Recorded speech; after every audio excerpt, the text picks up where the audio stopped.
जब मैं 19 साल का हुआ तो मेरी मौसी हमारे घर में ही काम करती थी। मेरे माँ बाप कुछ महीनों के लिए इंडिया से बाहर गए थे। मौसी 40 साल की खूबसूरत महिला थी। वह हमेशा मुझे नहलाने की जिद करती थी। वह यह समझने को तैयार नहीं थी कि अब मैं बड़ा हो गया हूँ।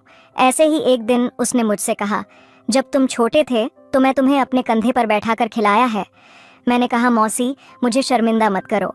फिर भी मौसी न मानी और नहाते वक्त मेरा इतना बड़ा देखकर वहीं पर। मेरा नाम साहिल है। मेरी उम्र अभी 19 साल है। दोस्तों कहते हैं कि मौसी माँ का दूसरा रूप होती है, लेकिन मैंने कभी नहीं सोचा था कि मुझे अपनी मौसी के साथ यह सब करने का मौका मिलेगा। मुझे नहीं पता था जिसने बचपन में मेरा इतना ख्याल रखा उसका मेरे प्रति नजरिया इस तरह बदल जाएगा। एक बार मेरे माता पिता 2 महीने के लिए विदेश चले गए। इसी बीच माँ ने घर का काम देखने के लिए एक नौकरानी भेज दी। दूसरे दिन सुबह के 9 बजे घर की घंटी बजी तो मम्मी पापा विदेश चले गए थे। इसीलिए मैंने जैसा ही दरवाजा खोला तो देख मेरे सामने एक लंबी सी सुंदर बदन वाली खूबसूरत औरत खड़ी है। वे बोली, इस घर में एक नौकरानी की जरूरत थी ना। मैंने कहा, मेरी माँ ने आपको बुलाया होगा। फिर मैंने उस औरत को तुरंत अपने घर के अंदर बुला लिया। फिर मैंने उसे घर की रसोई दिखाई, लेकिन वह औरत कुछ ज्यादा ही तेज निकली। उसे तुरंत पता चल जाता था कि रसोई में क्या चीज कहाँ रखी है। फिर मैं अपनी माँ को फोन करके बताया कि घर में नौकरानी आई है। नौकरानी के आने की खबर सुनकर माँ की चिंता दूर हो गई।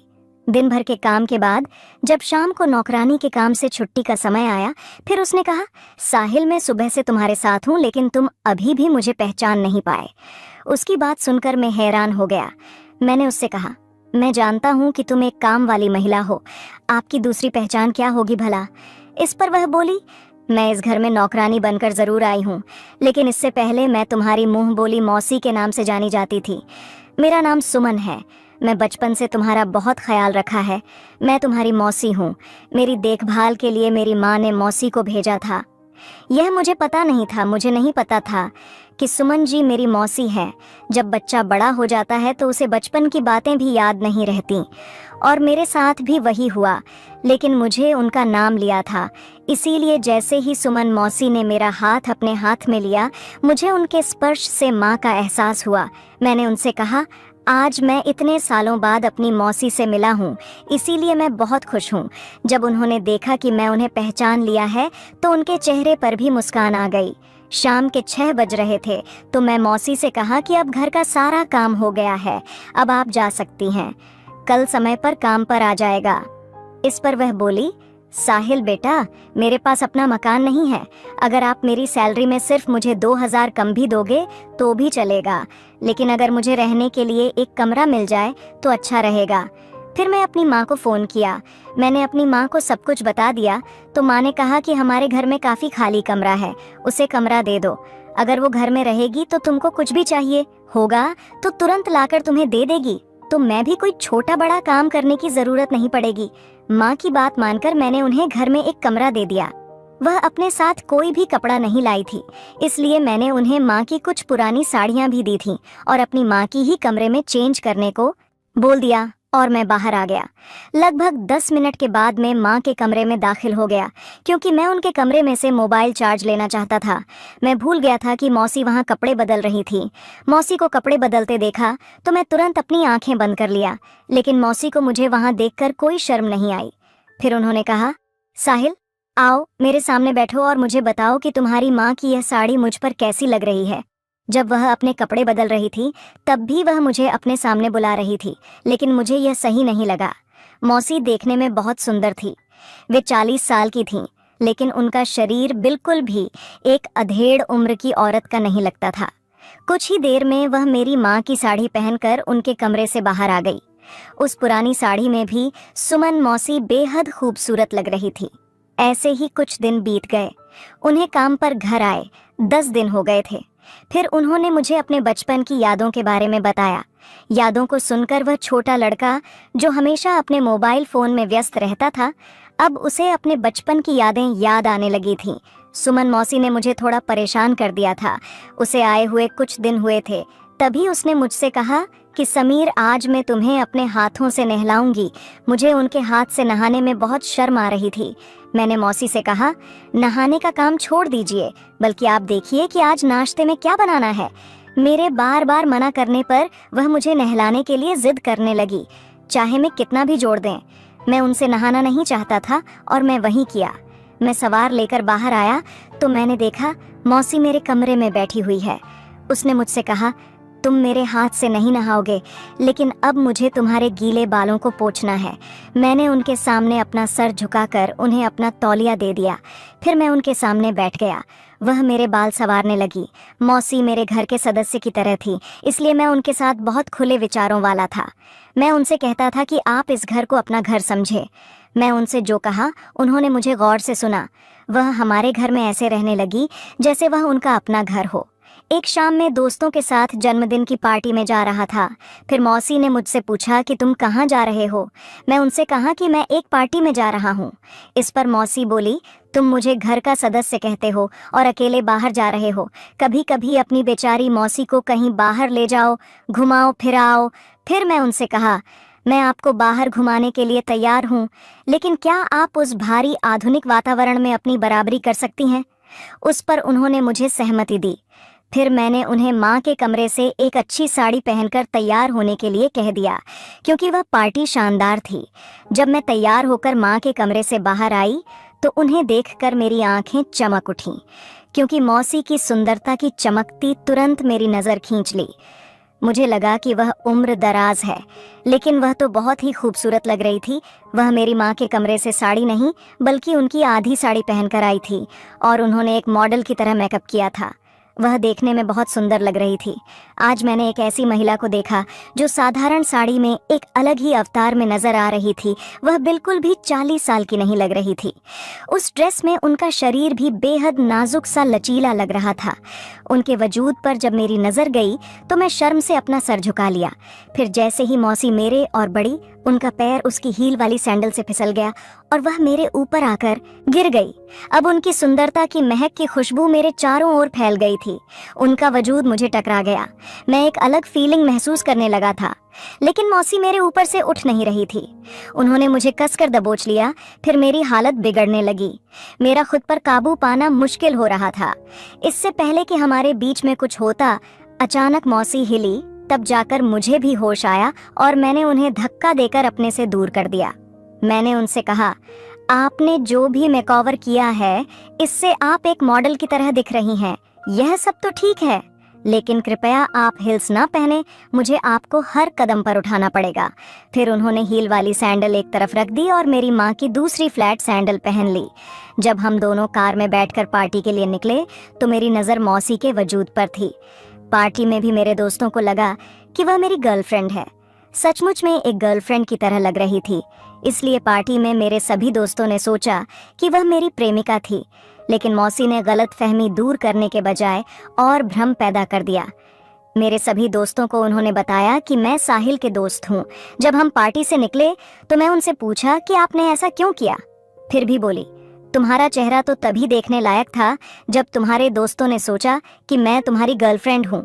यदि तुम्हें यह बात पसंद नहीं आई तो मैं उनके लिए क्षमा चाहती हूँ।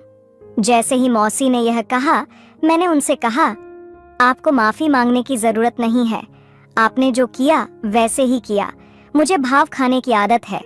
इस पर उन्होंने कहा, मैं तब से तुम्हें जानती हूँ। जब तुम 2 साल के थे तब से मैं तुम्हारी देखभाल की है। मैं तुम्हारे स्वभाव को भारी भांति जानती हूँ। मैं उनकी बात सुनकर मुस्कुरा दिया। फिर उन्होंने सीधा कहा कि अब तो हमारी दोस्ती का विषय छिड़ गया है, तो अब मैं सच में तुम्हारी दोस्त बनने के लिए तैयार हूँ। और मौसी मेरी दोस्त बन गई थी। फिर मैं बोला, अब आपको मेरी मौसी बनाने की उम्र भी बीत गई है और आपको मौसी कहने की मेरी भी उम्र भी बीत गई। फिर वह कहने लगी कि फिर तुम मुझे सुमन कहकर बुलाना, यह ठीक रहेगा ना।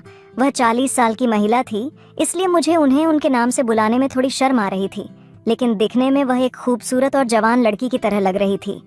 इसलिए तो मेरे मुंह से सुमन शब्द निकल गया। अब अपना नाम सुनकर किसी नई नवेली दुल्हन की तरह शर्मा गई। फिर हम बातें करते हुए घर पहुंचे और अब हम दोनों थक गए थे, इसीलिए घर पहुंचते ही हम अपने अपने कमरे में चले गए। अगले दिन मुझे समझ नहीं आ रहा था कि कॉलेज जाने से पहले कौन सी शर्ट पहनूं।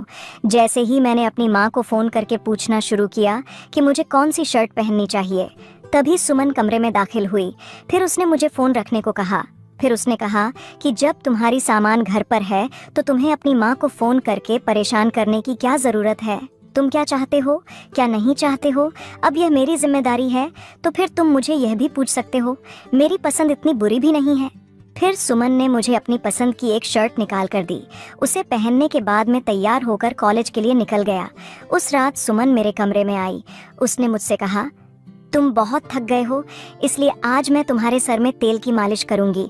जैसे उनका हाथ मेरे बालों में घूमने लगा, मेरे रोंगटे खड़े हो गए। फिर धीरे धीरे उनका हाथ मेरे बालों से मेरी पीठ पर चला गया। माँ के पास यह सब करने का बिल्कुल भी समय नहीं था। मुझे तो याद ही नहीं आया कि मेरी माँ ने मुझे कब ऐसे तेल की मालिश की थी। वह तो अपने काम में व्यस्त रहती थी, इसलिए उन्हें टाइम नहीं मिलता था। लेकिन आज सुमन अपने हाथों से मेरे सर की मालिश कर रही थी। जब वह मालिश कर रही थी तो मुझे गहरी नींद आ गई। अगले दिन जब मैं उठा तो मैं देखा कि सुमन मेरे पैरों के पास सो रही है। जागते ही मैंने उन्हें भी जगाया। फिर मैं उनसे कहा, आप यह मेरे पैरों के पास क्या कर रही हो? उन्होंने कहा, कल जब मैं तुम्हें तेल की मालिश कर रही थी तो मेरी भी आंख लग गई थी। आज सुबह सुमन ने मुझे एक सवाल पूछा जिसने मुझे सोचने पर मजबूर कर दिया। उन्होंने कहा, रात को कुछ देर के लिए मैं तुम्हारे कंधे पर हाथ रखा था तो तुम तुरंत सो गए क्या? तुम्हारी माँ तुम्हें समय नहीं देती? क्या तुम्हें कभी सर की मालिश नहीं की गई? मैंने उनसे यह नहीं बताया कि मेरी माँ को अपने काम से मेरे लिए समय नहीं मिलता। इन सब के विपरीत मैंने उनसे कहा, ऐसा कुछ नहीं है, मेरी माँ मेरा बहुत ख्याल रखती है। फिर सुमन ने सिर हिलाया और बाहर चली गई। कुछ ही देर में हम दोनों नाश्ते की टेबल पर बैठ गए। तभी घर की घंटी बजी और मम्मी पापा दोनों घर आ गए। मैं अपने माता पिता को देखकर बहुत खुश हुआ। जब माँ और पापा दोनों घर आए तो पापा की नज़र भी मेरी तरफ से हटकर सुमन जी पर थी। वह उन्हें ऊपर से नीचे तक देख रहे थे और आज तो वह और भी खूबसूरत लग रही थी। पापा की नज़रें उन पर से हटाने के लिए मैं पापा की गले लग गया। माँ सुमन जी को बहुत अच्छे से जानती थी, इसीलिए माँ उनके गले से लग गई। उसी दिन रात को भोजन करते समय वे पापा को फिर से अलग तरह की नज़रों से सुमन की ओर देखते हुए देखा। मुझे समझ में नहीं आ रहा था कि वह उन्हें इतने ध्यान से क्यों घूर रहे हैं। उनका इस तरह उन्हें घूरना मुझे परेशान कर रहा था। रात को खाना खाने के बाद भी अपने कमरे में चले गए, लेकिन सुमन अभी किचन की सफाई कर रही थी। किचन साफ करने के बाद वह अपने कमरे में चली गई। कुछ देर बाद में भी उनसे मिलने उनके कमरे में चला गया, क्योंकि आज हमारे पास कहने को कुछ था। सुमन मुझे अपने कमरे में देखकर चौंक गई। फिर मैं उनसे कहा, आपको इतना डरने की जरूरत नहीं है, मैं हूँ आपका साहिल। इस पर सुमन बोली, तुम इतने अचानक से आए कि मैं थोड़ी डर गई थी। बताओ, कुछ काम था क्या? मैंने कहा, नहीं सुमन, कोई काम नहीं था। हमने आज ज्यादा बात नहीं की, इसीलिए मैं आपसे मिलने आ गया। और उन्होंने कहा, ठीक है, अगर तुम्हें मेरी ज़रूरत हो तो आधी रात को भी मुझे फ़ोन कर सकते हो, मैं तुम्हारे लिए ही यहाँ पर हूँ। मुझे बिना कोई सवाल किया वह मेरी बात मान गई। फिर मैं तुरंत उसके कमरे से निकल गया। अगले दिन सुबह के 10 बजे अभी तक नाश्ता नहीं बना था। सुमन जी जो हर दिन मेरे लिए 8 बजे नाश्ता लाती थी, आज 9 बजे तक नाश्ता नहीं लाई थी। इसलिए मैं रसोई में यह देखने गया कि नाश्ते में देर क्यों हो रही है। मैं जैसे ही किचन में गया तो देखा कि सुमन अपना चेहरा नीचे की यहीं खड़ी थी। वह गहरी सोच में पड़ी थी। मैंने उनसे पूछा कि क्या हुआ? फिर वह बोली, तुम्हारे पापा मैं आगे कुछ कहने वाली थी कि तभी पापा रसोई में आ गए। पापा को देखकर उन्होंने अपना सर मेरी ओर से घुमा लिया। कल जब से पापा घर आए हैं तब से पापा की बुरी नज़र सुमन जी पर थी। मैं उसे पर उनकी बुरी नज़र देख सकता था। सुमन सिर्फ मेरी मौसी नहीं थी, बल्कि अब हमारे बीच दोस्ती हो गई थी। मैं उसके साथ इस तरह दूर व्यवहार होते नहीं देख सकता था। मैं जानना चाहता था कि एक दिन में पापा ने उसके साथ ऐसा क्या किया कि वह इतनी डर गई। मैं आज रात सोने के लिए अपने कमरे में चला गया, लेकिन मेरा मन बेचैन हो रहा था। मैंने सोचा कि मुझे सुमन को देखना चाहिए, इसीलिए मैं अपना कमरा छोड़कर सीधा सुमन के कमरे में चला गया।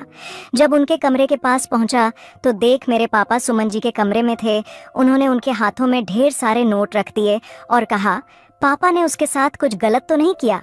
पापा ने अचानक इतने पैसे क्यों दे रहे थे? सामने का दृश्य देखकर मेरे मन में एक पक्ष उठा। सुमन जी पापा से कह रही थी कि जब तक मैं साहिल से नहीं मिलूंगी मैं इस घर से नहीं जाऊंगी। फिर मैं सोचने लगा कि शायद वह मुझसे प्यार करने लगी है, इसलिए बिना समय बर्बाद किया मैं उसके कमरे में चला गया। फिर मैंने पापा से कहा, आप सुमन के साथ क्या कर रहे हैं? मैंने पापा से सवाल किया तो मम्मी भी कमरे में आ गई। जब उन्होंने मुझे वहां देखा तो उनके चेहरे पर 12 बज गए थे। माँ और पापा के चेहरे पर और अधिक परेशानी नजर आने लगी। फिर मेरे माता पिता मुझसे कह रहे थे, तुम अपने कमरे में जाओ। मैंने उनसे कहा, मैं अब बच्चा नहीं हूँ, मैं जानना चाहता हूँ कि यह क्या हो रहा है और आपने सुमन के साथ क्या किया है। तभी सुमन मेरे पास आई और मेरे गले से लगकर रोने लगी। फिर सुमन कहने लगी, साहिल तुम ही हो इस घर में जो मुझे समझते हो। जब से मैं इस घर में आई हूँ मैं तुम्हें इन लोगों के बारे में सच्चाई बताना चाहती हूँ, लेकिन मैं एक इंसान होने के नाते चुप रही। सुमन ने कुछ शब्द कहे और फिर मेरी गर्दन से चिपक कर रोने लगी।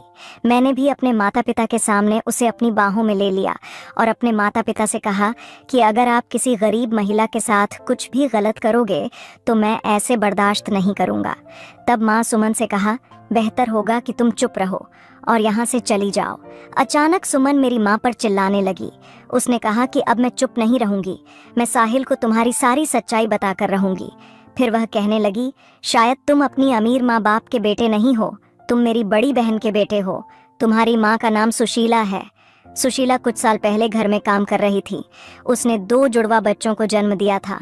उनमें से एक को तुम्हारे पापा ने तुम्हें गोद दे दिया। अब मैं तुम्हारे दूसरे भाई की देखभाल करती हूँ, मैं तुम्हारी भी अच्छी देखभाल करूँगी। तुम अभी मेरे साथ आओ। मैं सुमन को अपने से दूर कर दिया। फिर मैं उनसे कहा, मुझे आपकी बातों पर भरोसा है, आप मेरी मौसी ही होगी, लेकिन मैं आपके साथ आकर अपनी ज़िंदगी ख़राब नहीं करना चाहता। आप यह गलत कह रही हैं कि यह मेरे माता पिता नहीं है।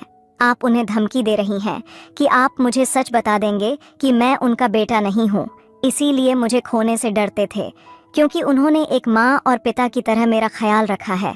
अब मैं सारी सच्चाई जान गया हूँ और आपके मुंह से सुनने में मुझे कोई आपत्ति नहीं है, क्योंकि मेरे माता पिता ने मुझे मेरे सोच से भी अधिक अच्छा जीवन दिया है। फिर माँ और पिताजी मौसी को पुलिस को देने जा रहे थे, लेकिन मेरे जुड़वा भाई के कारण उन्होंने उसे छोड़ दिया, क्योंकि वह उसकी देखभाल कर रही थी। ऐसे ही कुछ पैसे उसने कुछ साल पहले मेरे माता पिता से लिए थे। मेरे जन्म के बाद माँ का निधन हो गया। सुमन ने मेरे बड़े भाई की ठीक से देखभाल नहीं कि, उसने उसे उचित संस्कार नहीं दिए थे और इसीलिए आज उसकी हालत खराब थी। मेरा भाई गलत संगत में पड़ गया था। वह इधर से उधर से चोरी करके अपना मनोरंजन करती थी और अब भी वह मेरे माता पिता से पैसे हड़पने के लिए आई थी। उसने घर से कुछ गहने चुरा लिए थे। वह उससे संतुष्ट नहीं थी। उसने मेरे माता पिता से 20 लाख रुपए की मांग की थी, लेकिन इस बार मेरे माता पिता ने उसे मना कर दिया। इसीलिए तो उन्हें धमकी दे रही थी और मेरे माँ पापा उससे कुछ पैसे देकर हमारे घर से बाहर निकाल रहे थे। उसने मेरे भरोसा जीतने की अच्छी कोशिश की थी। वह मुझे अपने प्यार के जाल में फंसाना चाहती थी, लेकिन जैसे ही उसकी सच्चाई सामने आई तो मेरे मन से उनके लिए प्यार निकल गया। कुछ साल पहले मेरे माता पिता ने मुझे गोद लेने के लिए सुमन को पैसे दिए थे, लेकिन वह उन पैसों का ठीक से इस्तेमाल नहीं कर पाई, ना ही वह मेरे बड़े भाई को अच्छी परवरिश दे पाए। अगर उन्होंने समय रहते हुए उस पैसे और समय की कदर की होती तो आज मेरा बड़ा भाई बेहतर रास्ते पर होता, लेकिन मौसी से ना तो उसे अच्छे संस्कार दे और ना ही अच्छी शिक्षा दी। इसीलिए मेरे माता पिता ने मेरे बड़े भाई को भी गोद लिया और उसे भी मेरी तरह अपनी औलाद की तरह समझने लगे और मौसी को हमेशा के लिए घर से निकाल दिया। मैं अपने माँ बाप का बहुत बहुत आभारी हूँ जो उन्होंने मुझे और मेरे भाई को इतनी अच्छी जिंदगी दी। अगर वक्त रहते मुझे मौसी की सच्चाई न पता चलती तो मैं बुरी तरह उनके जाल में फंस जाता। कुछ लोग पैसों की लालच में आकर रिश्तों की मान मर्यादा बिल्कुल भूल जाते हैं। तो दोस्तों, यह थी हमारी आज की कहानी। कहानी अच्छी लगी हो तो वीडियो को लाइक और चैनल को सब्सक्राइब कर दीजिए। धन्यवाद।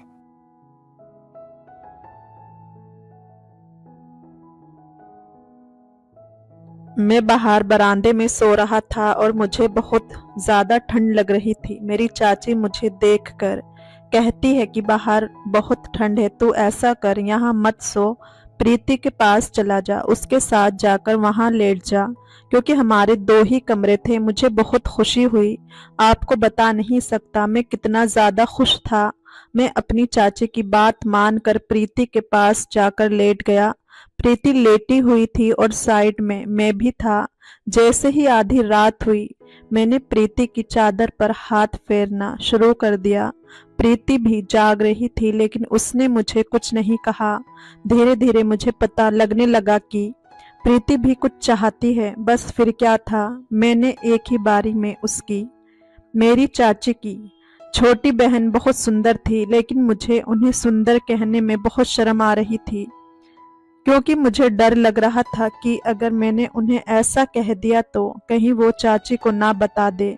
आज तक मैंने चाची की बहन से ऐसी बातें करते नहीं सुनी थी। हम जॉइंट फैमिली थे। मेरे पापा और चाचा जी खेती का काम करते थे और वो ज़्यादातर खेत में ही रहते थे। मेरी चाची और मेरी मम्मी घर पर ही रहती थी। मेरी चाची का एक बेटा था जिसकी उम्र करीब 6 साल थी। मेरी चाची की 2 बहनें थीं। चाची की उम्र 28 साल और उनकी छोटी बहन की उम्र करीब 22 साल थी। चाची की बहन को तो मैंने चाचा की शादी वाले दिन ही अपना दिल हार बैठा था। शाम के समय हम खाना खा रहे थे। उसी वक्त चाची ने मुझे बताया कि बलजीत का जन्मदिन है और उसकी मौसी को यहाँ आना है और वो उसे लेकर आ जाए। बस फिर मैंने ये सुनते ही शादी जैसी चाहत मेरे दिल में चढ़ गई। मैंने वैसे ही चाची से पूछ लिया कि चाची, आपके घर वालों को भी आना है? चाची ने कहा नहीं, उनको नहीं आना, क्योंकि पापा की सेहत ठीक नहीं है, इसी वजह से मम्मी उन्हें छोड़कर नहीं आ सकती। लेकिन छोटी बहन ने कहा कि मेरे एकलौते भांजे का जन्मदिन है तो ज़रूर आऊंगी। जब वो बस स्टैंड पर जाएंगे तो तुम उन्हें ले आना। मैंने उन्हें तुम्हारा नंबर दे दिया है, बस स्टैंड पर आकर वो तुम्हें फ़ोन कर देगी। मैं आपको बता नहीं सकता उस समय मुझे कितनी ज़्यादा खुशी हो रही थी। मैंने जल्दी से खाना खाया और अपने कमरे में चला गया। अपनी सुंदर सी पैंट शर्ट निकाल कर प्रेस करने लगा, क्योंकि आज मैं चाची की बहन को अपनी ओर आकर्षित करना चाहता था। मैं उन्हें काफ़ी टाइम से पसंद करता था, लेकिन मुझे नहीं पता था कि वो मुझे पसंद करती है या नहीं, और ना ही मैंने कभी उनसे इस बारे में पूछा था, क्योंकि मेरे अंदर इतनी हिम्मत नहीं थी। मैं बहुत बेसब्री से उनके फ़ोन आने का इंतज़ार कर रहा था। मुझे ये था कि वो जल्दी से मुझे फ़ोन करे और मैं भागकर उनके पास चला जाऊं और उन्हें गले लगाऊं। लेकिन गले लगाना तो मैं सपनों में ही सोच सकता था, असल में मैं कुछ नहीं कर सकता था। खैर, मैंने जल्दी जल्दी अपने कपड़े प्रेस किए और बाथरूम में नहाने चला गया। वैसे मैं अपना फ़ोन बाथरूम से बाहर ही रखता था, लेकिन आज मुझे इतना ज़्यादा चाह था कि मैंने बाथरूम में ही फ़ोन ले लिया। मुझे ये था कि अगर उन्होंने मुझे फ़ोन किया और मेरा फ़ोन मेरे पास ना हुआ तो कहीं वो गुस्सा ना हो जाए और फ़ोन करके चाची को ना बता दे। बस इसी वजह से मैंने फ़ोन बाथरूम में ही ले लिया। मैं जल्दी से नहा के अपने कपड़े पहनकर बाहर आ गया। आज मैंने एक महंगा परफ्यूम लगाया था, जिसे मैंने एक बार भी यूज़ नहीं किया था। मेरे बर्थडे पर वो परफ्यूम मुझे मेरे दोस्त ने गिफ्ट में दिया था, जिसे आज स्पेशली मैंने चाची की बहन के आने की खुशी में लगाया था।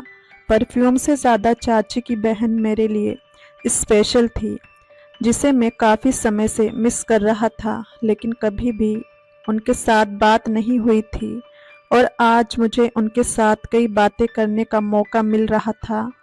मैं पूरी तरह तैयार हो चुका था कि तभी मुझे एक नए नंबर से फ़ोन आया। मुझे पता था कि ये किसका नंबर है, क्योंकि चाची की बहन के अलावा मुझे कोई फ़ोन नहीं कर सकता था, इसलिए मैंने जल्दी से फ़ोन उठाया। जैसे ही मैंने हेलो कहा, आगे से मीठी सी आवाज़ सुनकर सच में मैं वो चाची की बहन थी। उन्होंने कहा, क्या आप समीर बोल रहे हैं? मैंने कहा हाँ। वो बोली, मैं बस स्टैंड पर आ गई हूँ, मुझे आकर ले जाओ। इतने सुनते ही मुझे पता नहीं क्या होने लगा। मैंने कहा, आप इंतज़ार करें, मैं अभी आया, बस थोड़ा टाइम ही लगेगा। उन्होंने कहा ठीक है। ये कहते हुए उन्होंने फ़ोन काट दिया। परफ्यूम तो मैंने पहले ही लगाया हुआ था, पर मैं फिर से परफ्यूम छिड़क कर निकल पड़ा। मैंने जल्दी से चाबी उठाई और खुशी खुशी चाची की बहन को लेने चला गया। मुझे काफ़ी ज़्यादा एक्साइटमेंट हो रही थी उन्हें देखकर, क्योंकि आज मैंने उन्हें काफ़ी समय बाद देखना था। चाचा की शादी के बाद मैं हॉस्टल की पढ़ाई के लिए दूसरे शहर चला गया था और वहाँ से मैं काफ़ी सालों बाद घर आया था। इस वजह से मेरी उनसे मुलाकात नहीं हो सकी थी और ना ही हमने एक दूसरे का नंबर लिया था जिससे हम फ़ोन पर बात करते। इस वजह से मुझे बहुत ज़्यादा खुशी हो रही थी। उस समय मेरी खुशी का कोई ठिकाना नहीं था। खैर 10 मिनट का रास्ता था। मैं जल्दी से तेज़ बाइक चलाकर उन्हें बस स्टैंड से लेने के लिए बढ़ा। जैसे ही मैं बस स्टैंड पहुंचा तो चाची की बहन को देखकर मेरे होश उड़ गए, क्योंकि वो इतनी ज़्यादा सुंदर लग रही थी कि मैं बता नहीं सकता। उन्होंने कटिंग करवाई हुई थी। कटिंग करवाने के बाद वो कुछ ज़्यादा ही खूबसूरत लग रही थी। उन्होंने लाल रंग का ड्रेस पहन रखा था जिसमें वो पूरी आग लग रही थी। उस दिन तो उन्होंने मेरे होश ही उड़ा दिए थे। मैं जल्दी से उनके पास गया और मैं उन्हें देखते ही रह गया। वो दूध से भी ज़्यादा सफ़ेद थी। वह जितनी सुंदर थी मैंने कभी कोई लड़की नहीं देखी थी। मैंने उसके पास जाकर उसका बैग पकड़ लिया और उसे बाइक पर बैठाने के लिए कहा। मैंने उसका सामान अपने आगे रख लिया और खुद थोड़ा पीछे बैठ गया। वह भी पीछे की ओर बैठ गई। मैं जानबूझकर बार बार ब्रेक मार रहा था ताकि वह मुझसे टकराए, क्योंकि मैं तो उन्हें छू नहीं सकता था, लेकिन मैंने इस तरह की हरकत की ताकि वह मुझे खुद छू ले। मैं बाइक के शीशे में उसे देख रहा था। शायद उसने भी इस बात को महसूस कर लिया था। जब मैं उसे लेकर आ रहा था उस समय मैं बाइक बहुत तेज़ चला रहा था, लेकिन अब मैं बाइक इतनी धीरे चला रहा था कि अगर कोई भी टहलता हुआ भी मेरे साथ चला जाता तो वह मुझसे पहले पहुंच जाता। शायद उसने भी इस बात को महसूस कर लिया था। आखिरकार उसने मुझसे कह दिया, इससे अच्छा तो मैं चलकर चली जाती। मैंने मजाक में कह दिया, मैं पहली बार ड्राइविंग कर रहा हूँ, इसलिए अभी थोड़ा डर लग रहा है। वो बोली, आपसे ज़्यादा तेज़ तो मैं चला लेती हूँ। मैंने कहा, फिर मुझे भी सिखा दो। मेरी ये बात सुनकर वो हंसने लगी और बोली, अगर तुम्हें मेरी तरह तेज़ ड्राइविंग सीखनी है तो तुम लोगों के एक्सीडेंट ही करोगे। उसकी इस बात पर मेरा हंसना बंद नहीं हो रहा था। वो भी हंस रही थी और हंसते हुए वो कुछ अधिक ही खूबसूरत लग रही थी। मैंने कहा, वैसे तुम्हारी स्माइल बहुत सुंदर है। मेरी बातें सुनकर वो शर्माने लगी। इसी तरह की बातें करते हम घर पहुंच गए। चाची अपनी बहन को देखकर बहुत खुश हो गई। खुशी के साथ वो एक दूसरे से गले मिलने लगी। राहुल भी अपनी मौसी को देखकर बहुत खुश हो रहा था। अगले दिन चाचा के बेटे का जन्मदिन था। घर में तैयारियों का माहौल था, क्योंकि हमने अपने घर में एक छोटी सी पार्टी रखी थी। हमने रिश्तेदारों को नहीं बुलाया था, लेकिन गांव के सभी को बुलाया था। रात के समय पार्टी शुरू हो गई। जन्मदिन मनाने के लिए मैंने बलजीत को कपड़े लाकर दिए थे। मैं चाहता था कि राहुल की मौसी पहले तैयार हो जाए ताकि मैं उसके साथ मैचिंग कपड़े पहन सकूं। शायद ऐसे फीलिंग लड़कियां लेती होंगी, लेकिन मैं जैसी फीलिंग ले रहा था वो अनोखी थी। मैंने देखा कि रात की पार्टी में उसने नीले रंग का सूट पहना हुआ था। उसमें वो बहुत ज़्यादा कमाल लग रही थी। जब मुझे पता चला कि उसने नीला रंग का सूट पहना है तो मैंने भी उसी समय नीली शर्ट खरीद ली। मैं सभी के सामने अपनी ये कोशिश कर रहा था कि मैं नहीं जानता था कि चाचे की बहन ने भी वही रंग पहना है। मैंने तो पहले ही इसे सिलेक्ट कर लिया था। खैर, सभी ने इस बात को ज़्यादा सीरियस नहीं लिया, क्योंकि सभी पार्टी में बिजी थे। लेकिन इस बात को चाची की बहन ने कुछ ज़्यादा ही सीरियस ले लिया। पार्टी का अरेंजमेंट बहुत अच्छा किया गया था। रात के 12 बजे पार्टी ख़त्म हो गई और खाना खाने के बाद सभी अपने अपने घर चले गए। रात के समय चाचा का बेटा मेरे साथ ही सोया, क्योंकि वो शुरू से ही मेरे साथ रहता था और अब तो मेरे साथ सोने की आदत हो गई थी। मैं अपने कमरे में अकेला सोता था, इसलिए मैंने उसे अपने साथ सोने के लिए ले लिया था। मैं भी उसके साथ बहुत प्यार करता था, लेकिन आज वो जिद कर रहा था कि मैं अपनी मौसी के साथ सोऊं। मैंने कहा, चाची कोई बात नहीं, उन्हें अपनी मौसी के साथ ही सोने दो, मैं बाहर बरामदे में लेट जाऊंगा। इसके बाद बलजीत अपनी मौसी के साथ मेरे कमरे में मेरे बिस्तर पर लेट गया और मैं बाहर बरामदे में अपना मन ढक कर लेट गया।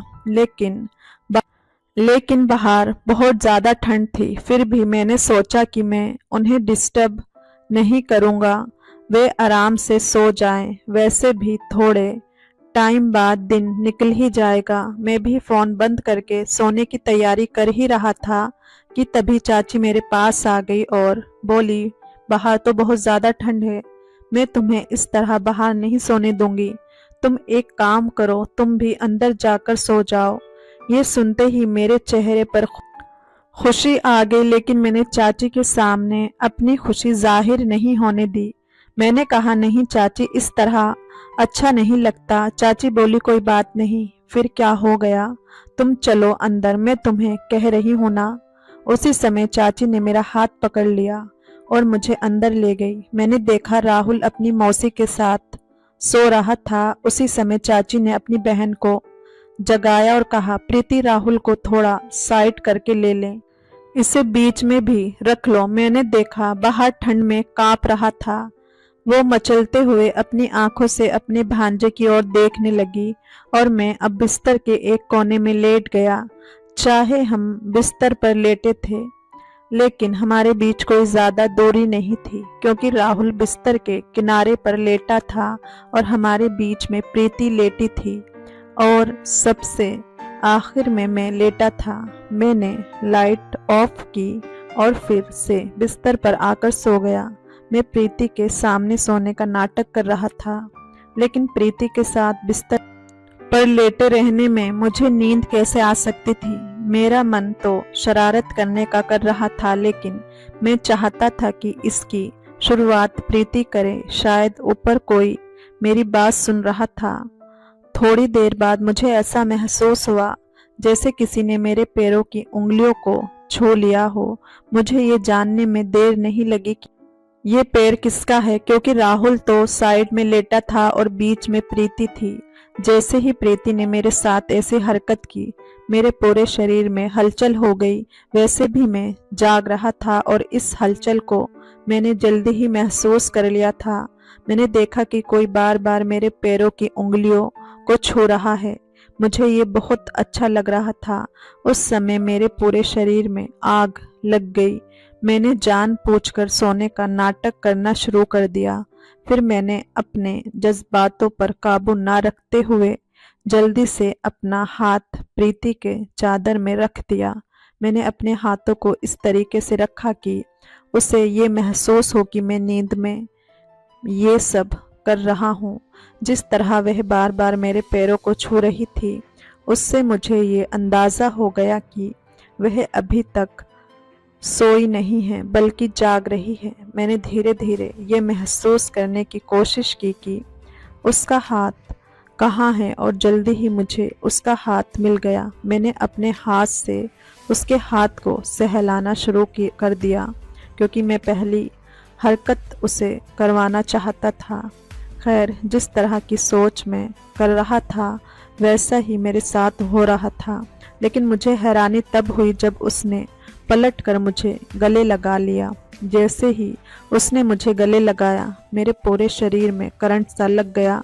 मैं बता नहीं सकता कि उस समय मैंने अपने जज्बातों पर काबू कैसे पाया, लेकिन आखिरकार मैं भी एक लड़का था, इसलिए मुझे अपने आप को कंट्रोल में रखना था, शायद अब वह भी अपने जज्बातों पर काबू नहीं रख पाई और वो हरकत कर बैठी जिससे मैं भी अपना होश खो बैठा। फिर प्रीति ने मुझे वो सुकून दिया जिसका मैं कब से इंतज़ार कर रहा था। मुझे बहुत खुशी महसूस हो रही थी और प्रीति भी बहुत खुश थी। हम सारी रात साथ में सोते रहे। अगले दिन उसे अपने घर जाना था। मेरा दिल नहीं कर रहा था कि मैं उसे भेजूं, इसलिए मैंने जिद करके उसे 1 हफ्ते के लिए रोक लिया। 1 हफ्ते हमने बहुत मस्ती की और 1 हफ्ते बाद वह अपने घर चली गई। मैं उस 1 हफ्ते को अपनी ज़िंदगी में कभी नहीं भुला सकता, क्योंकि उस हफ्ते उसने मुझे बहुत खुशी दी थी जो मैं कभी नहीं भुला सकता।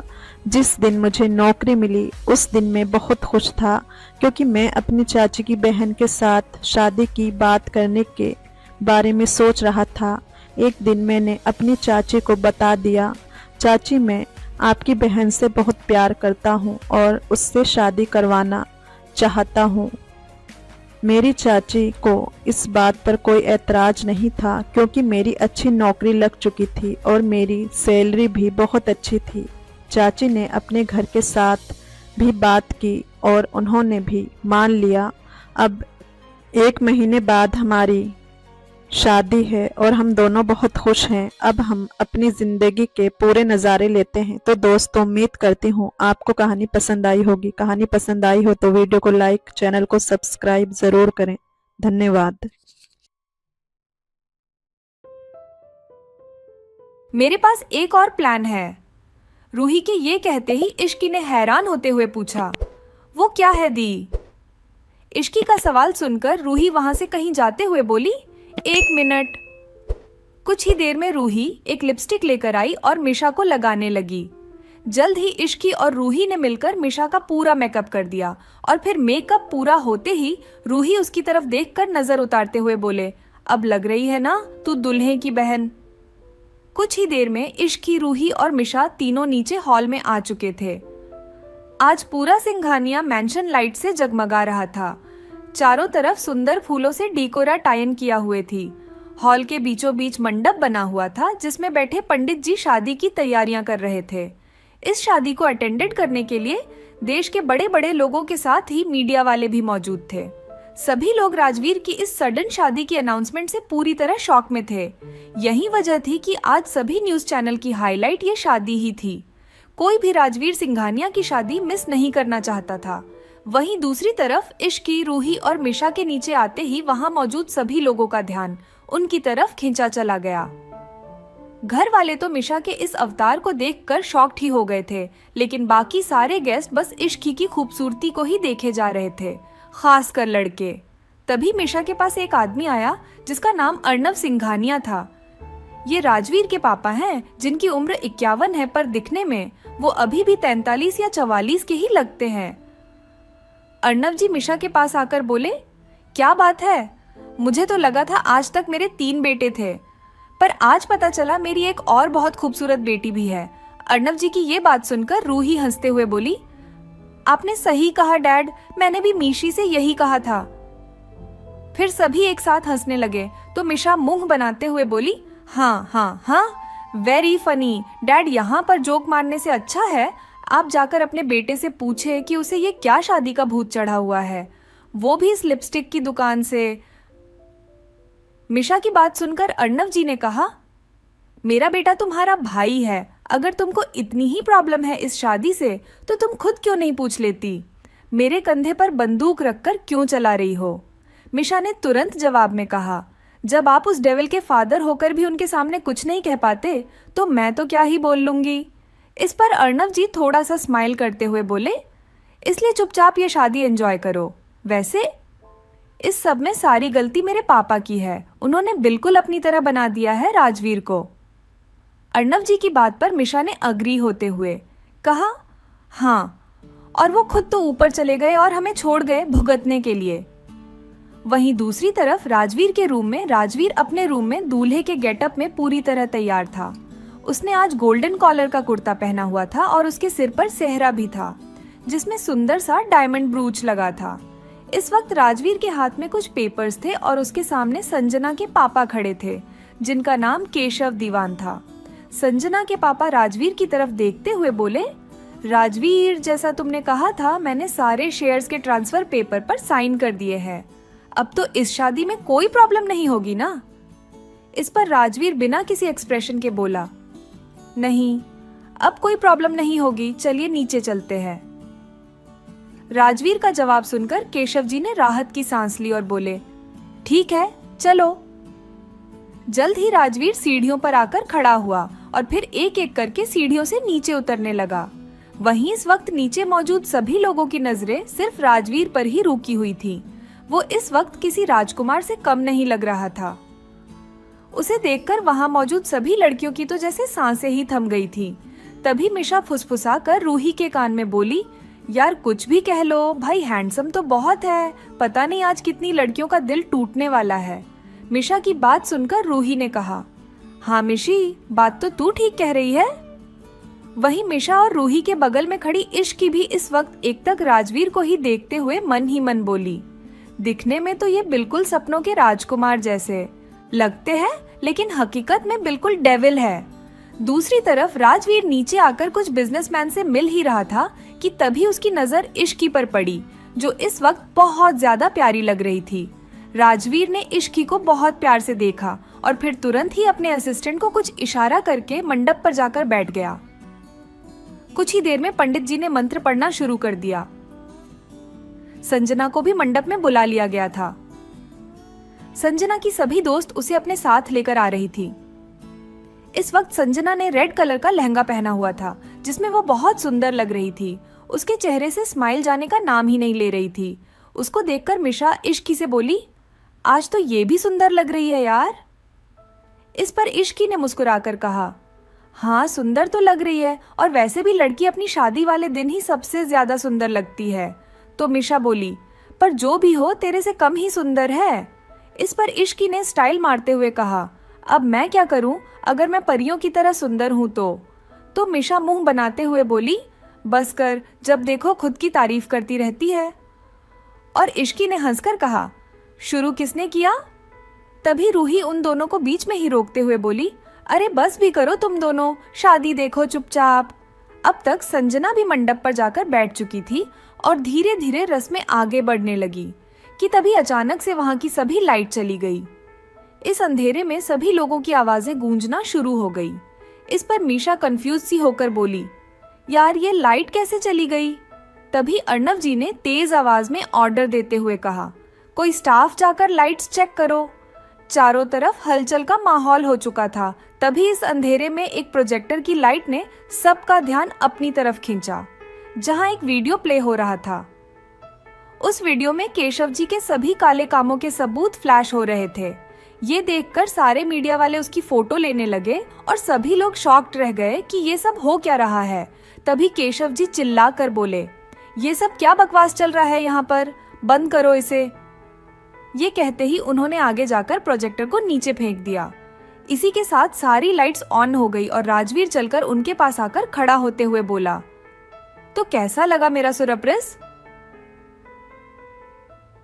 तुमने मुझे 48 घंटे दिए थे अपनी बेटी से शादी करने के लिए, और देखो इन 48 घंटे में मैंने तुम्हें सड़क पर ही नहीं बल्कि सलाखों के पीछे भी भेजने का इंतजाम भी कर दिया। तभी राजवीर ने चारों तरफ खड़े लोगों को एक नजर देखा और फिर से केशव जी की तरफ देखते हुए आगे कहा, अब देख लिया राजवीर सिंघानिया से उलझने का अंजाम। यहाँ मौजूद लोगों के साथ साथ पूरे देश ने ये देख लिया है कि किस तरह तुम इस देश को खोखला कर रहे हो।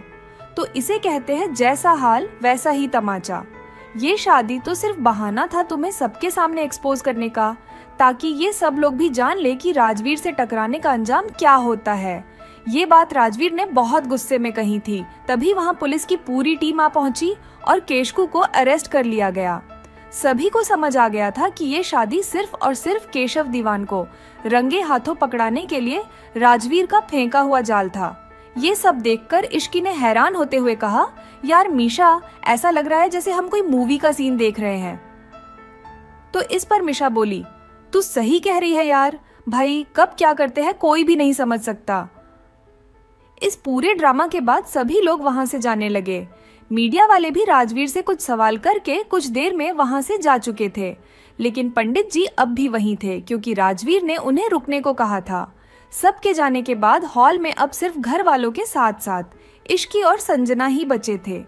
जब संजना ने देखा कि अभी पंडित जी को रोका गया है तो उसे एक उम्मीद मिली थी कि अभी भी शायद राजवीर उससे शादी कर लेगा।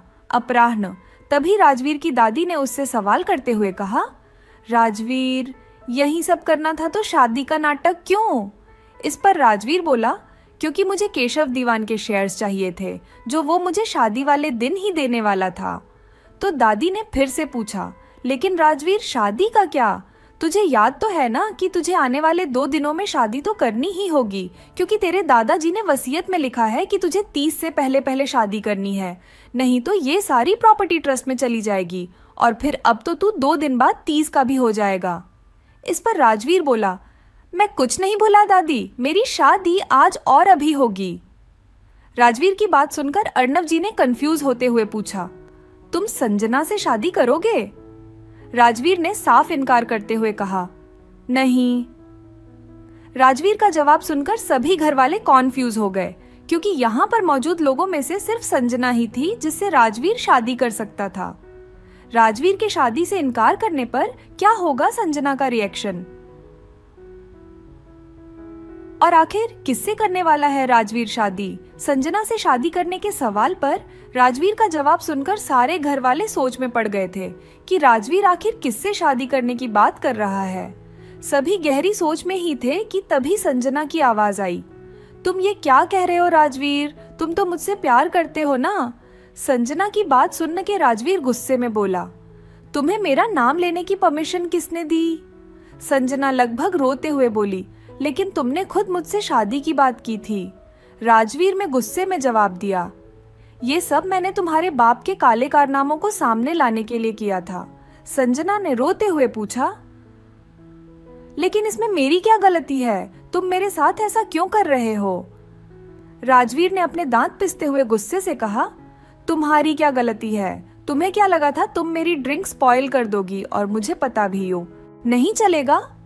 तुमने ये सब किया क्योंकि मैंने तुमको ऐसा करने दिया। तो अब तुमको अगर मेरे गुस्से से खुद को बचाना है तो यहां से निकल जाओ। राजवीर को इतने गुस्से में देखकर संजना वहां से चुपचाप चली गई। राजवीर के गुस्से से घर के भी सभी लोग डर चुके थे। तभी अर्णव जी बोले, राजवीर, अगर तुम्हें संजना से शादी नहीं करनी तो तुम किससे शादी करोगे? अर्णव जी की बात सुन के राजवीर इश्की की तरफ पलटा और उसकी तरफ चल दिया। ये देख के इश्की मिशा के कान में फुसफुसाकर बोली, ये डेविल हमारी तरफ क्यों आ रहा है? मिशा ने भी कंफ्यूज होते हुए कहा, मुझे क्या पता, मैंने तो आज कुछ भी नहीं किया। इश्की और मिशा बात कर ही रहे थे कि तभी राजवीर उनके सामने आया और इश्की का हाथ पकड़ के मंडप की तरफ लेकर जाने लगा। घर के सभी लोग ये देख के शॉक हो गए। इश्की को भी कुछ समझ नहीं आ रहा था कि ये सब हो क्या रहा है। वो तो राजवीर के गुस्से को देखकर कुछ बोल ही नहीं पा रही थी। तभी दादी जी हिम्मत करके बोली, राजवीर बेटा, ये क्या कर रहे हो? राजवीर एक वर्ड में जवाब देते हुए सीरियस टोन में बोला, शादी। राजवीर के इस जवाब को सुनकर सभी घर वाले चुप हो गए, क्योंकि राजवीर की बात के पीछे छुपे हुए गुस्से और इरिटेशन को सब समझ गए थे। तभी मिशा अपने मन में बोली, ओ गॉड, मेरी प्यारी दोस्त की आज बलि चढ़ने वाली है, मुझे कुछ तो करना चाहिए। मिशा राजवीर को रोकने के लिए कुछ कहने ही वाती थी कि तभी दादी ने उसका हाथ पकड़कर ना में सिर हिला दिया। मिशा चुपचाप खड़ी हो गई और राजवीर इश्की को लेकर मंडप में बैठ गया। राजवीर ने आते ही पंडित जी को मंत्र पढ़ने के लिए कहा और वहीं इश्की अपने मन में बोली, ये क्या हो रहा है मेरे साथ? मेरी शादी हो रही है, वो भी इस डेविल से। नहीं नहीं, ऐसा नहीं हो सकता, मैं जरूर कोई सपना देख रही हूं। इश्की ये सब सोचते हुए मिशा की तरफ देखने लगी, जैसे वो कह रही हो कि बचाने मुझे। लेकिन मिशा ने भी उसकी शक्ल देखकर बेचारों जैसी शक्ल बना ली। ये देख इश्की समझ चुकी थी कि अब कोई इस शादी को नहीं रोक सकता। तभी इश्की हिम्मत करके राजवीर में बोली, ये आप क्या कर रहे हैं मिस्टर सिंघानिया? मुझे आपसे शादी नहीं करनी। इश्की की ये बात सुनकर राजवीर ने उसे गुस्से से घूर के देखा, जिससे इश्की डर के चुप हो गई और उसने अपनी गर्दन नीचे कर ली। तभी पंडित जी ने दोनों को फेरों के लिए खड़े होने को कहा। ये सुनते ही राजवीर तुरंत खड़ा हो गया, लेकिन इश्की अपनी जगह से उठी ही नहीं। ये देख राजवीर ने उसका हाथ पकड़कर उसे खड़ा किया और फेरे लेना शुरू कर दिया। इश्की भी धीरे धीरे अपने कदम बढ़ाते हुए राजवीर के साथ फेरे लेने लगी। 7 फेरे खत्म होने के बाद दोनों वापस से अपनी जगह पर बैठ गए। फेरे पूरे होते ही पंडित जी ने राजवीर को मंगलसूत्र पहनाने को कहा, तो कोमल जी ने आकर राजवीर के हाथों में मंगलसूत्र दे दिया और राजवीर ने वो इश्की को पहना दिया। फिर थोड़ी ही देर में उसने इश्की की मांग में सिंदूर भी भर दिया। राजवीर के इश्की की मांग में सिंदूर भरते ही पंडित जी बोले, शादी संपन्न हुई, आज से आप लोग पति पत्नी हैं। अब आप दोनों बड़ों का आशीर्वाद ले लीजिए। ये सुनकर इश्की होश में आई और फिर खुद से ही बुदबुदाते हुए बोली, ये मेरे साथ क्या हो गया? मेरी शादी हो गई, वो भी इस डेविल से। मैं कैसे रहूंगी इनके सोत? इश्की ये सब सोच ही रही थी कि तभी राजवीर उसे लेकर दादी के पास गया और उनसे आशीर्वाद लेने लगा। दादी से आशीर्वाद लेने के बाद राजवीर और किसी के पास आशीर्वाद लेने नहीं गया। तो ये देखकर अर्णव जी और कोमलम जी को काफी बुरा लगा, लेकिन उनको पहले से ही पता था कि राजवीर ऐसा ही करेगा। लेकिन तभी अर्णव जी राजवीर को टोकते हुए बोले, राजवीर तुमने इश्की से शादी तो कर ली, ठीक है, लेकिन जिस वजह से की है उसके लिए ये शादी वेल नहीं है। इश्की की उम्र अभी 19 है और लड़कियों की शादी की लीगल एज अब 21 हो गई, पूर्वाह्न है। कोर्ट इस शादी को एक्सेप्ट नहीं करेगा और तुम्हारी शादी भी रजिस्टर नहीं हो पाएगी। अर्णव जी की बात सुनकर राजवीर सीरियस टोन में बोला, आप इस बात की चिंता मत कीजिए, मैंने वसीयत में अपनी शादी की एज 30 से 32 करवा दी है। इसका मतलब इश्की के 21 होने तक का टाइम है हमारे पास। जब इश्की 21 की होगी शादी तब रजिस्टर हो जाएगी। राजवीर ये बात बोलकर सीधे अपने रूम में चला गया और नीचे खड़े सभी लोग उसे जाते हुए देखते रहे। तभी कोमल जी इश्की के पास आकर उसे प्यार से आशीर्वाद देते हुए बोली, बेटा अब इस पवित्र बंधन में बंधी हो तो इसे पूरे दिल से निभाना।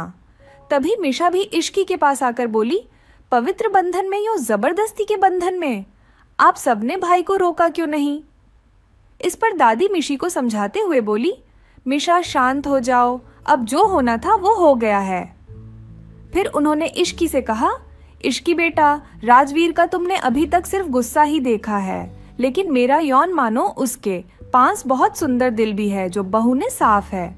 इस पर इश्की ने कुछ नहीं कहा और वो चुपचाप सबकी बातें सुनती रही। तभी अचानक से मिशा इश्की का हाथ पकड़कर अपने रूम में लेकर चली गई। रूम के अंदर जाते ही इश्की रुआसी आवाज में मिशा से बोली, पता है मैं मंडप पर उस दिन को कोस रही थी जब मैं तुझसे मिली। मिशा इश्की की बात सुनकर हैरान होते हुए बोली, अब इसमें मेरी क्या गलती है? इश्की ने कहा, गलती तो मेरी भी नहीं थी ना मिशा। मिश्रा ने फिर से पूछा, तो तूने कुछ बोला क्यों नहीं? इश्की ने जवाब देते हुए कहा, बोला तो था, लेकिन उन्होंने ऐसे गुस्से से मुझे घूर के देखा कि मैं चुप हो गई।